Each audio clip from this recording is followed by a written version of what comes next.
सुबह का समय था।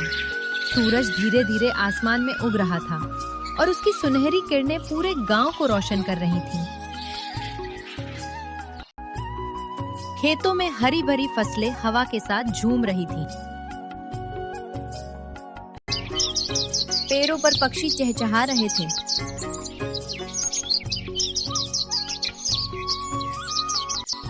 और गांव के लोग अपने अपने काम में लगे हुए थे।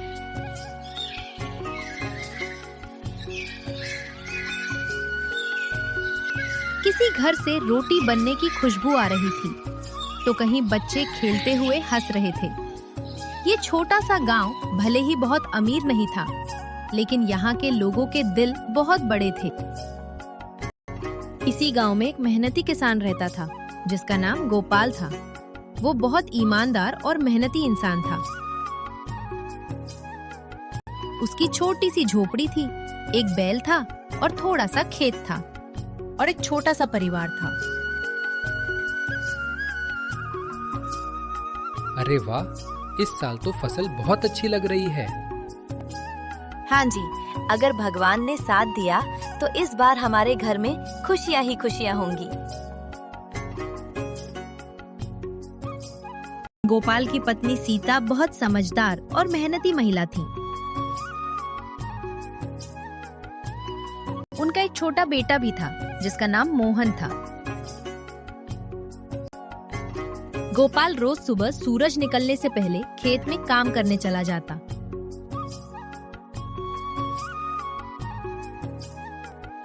और शाम को घर लौटकर अपने परिवार के साथ समय बिताता।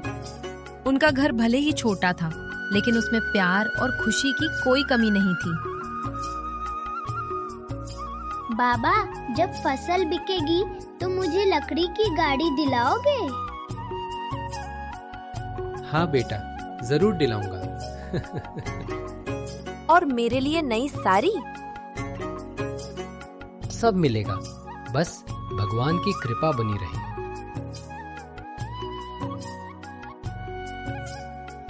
लेकिन कुछ दिनों बाद मौसम अचानक बदल गया। आसमान में काले बादल छा गए, तेज हवाएं चलने लगी और कुछ ही देर में मूसलाधार बारिश शुरू हो गई।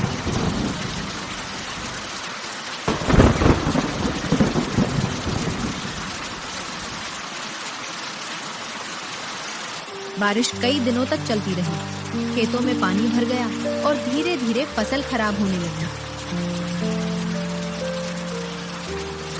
गोपाल रोज खेत में जाकर अपनी फसल को देखता और उसका दिल टूट जाता।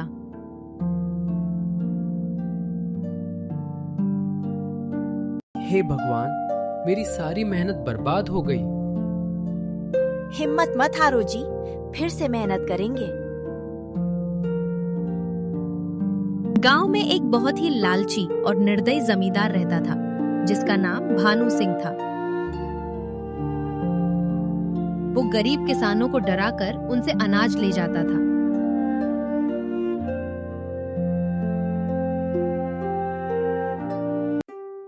एक दिन वो गोपाल के घर पहुंच गया। सुनो गोपाल, इस साल का अनाज तुझे देना होगा। लेकिन मालिक, बारिश से मेरी फसल खराब हो गई है। चुप रहो, मुझे कोई बहाना नहीं चाहिए। गोपाल मजबूर था। उसने अपने घर में रखा थोड़ा सा अनाज भी जमींदार को दे दिया। जमींदार अनाज लेकर हंसते हुए चला गया।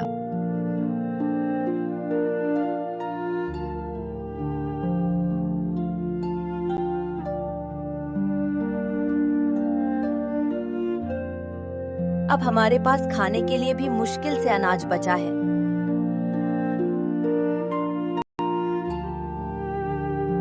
कोई बात नहीं, फिर से मेहनत करेंगे। गोपाल ने हार नहीं मानी। उसने फिर से खेत में मेहनत शुरू की। धीरे धीरे खेत में नई फसल उगने लगी। लेकिन कुछ ही दिनों बाद फिर से तेज बारिश शुरू हो गई।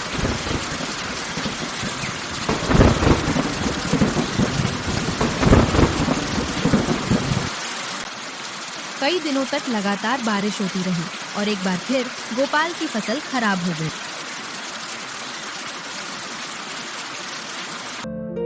हे भगवान, फिर से सब खत्म हो गया। भगवान हमारी परीक्षा ले रहे हैं।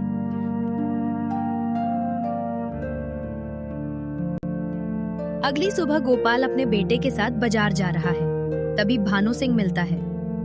गोपाल, इस बार भी अनाज देना होगा। मालिक, इस बार भी फसल खराब हो गई।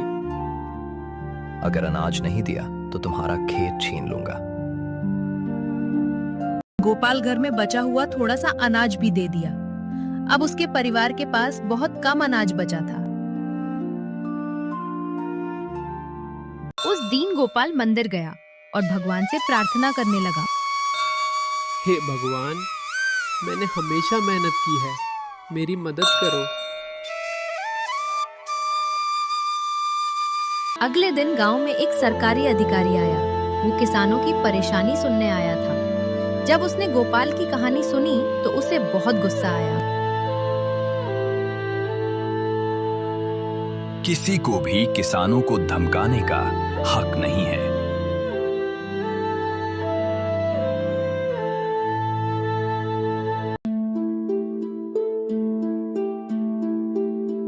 अधिकारी भानु सिंह का घर जाता है।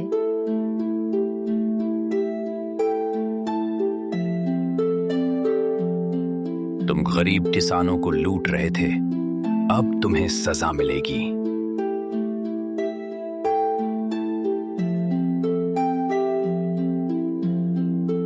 कुछ महीनों बाद मौसम अच्छा हुआ और गोपाल की फसल बहुत अच्छी हुई। अब उसके घर में खुशियां लौट आईं। बाबा, इस बार हमारी फसल बहुत अच्छी हुई। हाँ बेटा, मेहनत और सच्चाई हमेशा जीतती है। कुछ दिनों बाद गांव में एक छोटा सा मेला लगा। पूरे गांव में खुशी का माहौल था।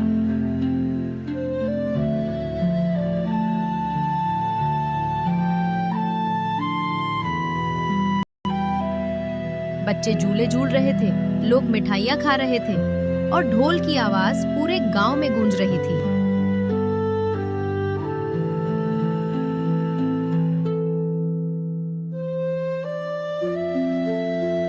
गोपाल अपने परिवार के साथ मेले में गया।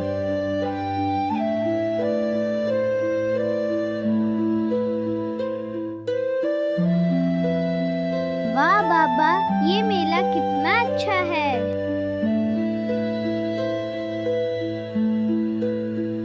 हाँ बेटा, गांव की असली खुशी ऐसे ही मेलों में होती है।